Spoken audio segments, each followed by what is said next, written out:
So, this is my shop. Yes guys, I'm back. Nandito tayo ngayon sa Tambisaan Port kung saan nandito ngayon ang schedule papunta sa Tabon Port, mainland. Meron tayong puntahan ngayon. Punta tayo sa Ibahay, Aklan para i-check yung aking shop kung ano na nangyari dahil nga binaha September 26, 2025 sa Ibahay, Aklan. Let's go up! So ano masasabi nyo? Sa papalagay nyo, I'm okay. Actually, I'm not okay, pero laban lang. Kaysa marumplema ka, nandyan na. For the first time ko na-experience ang ganitong pangyayari sa buhay ko. Pero laban lang, huwag sumuko. Go, go, go!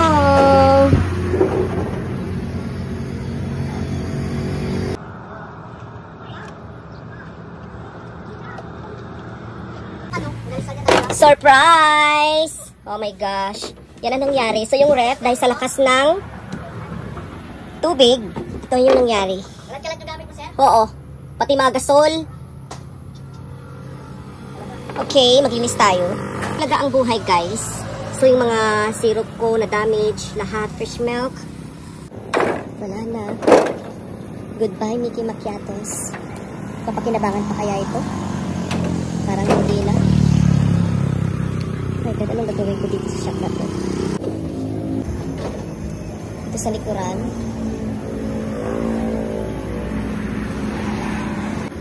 Hindi ko alam kung paano ako magsimula. Yung mga deck ko, nagkanasira-sira na. Grabe yung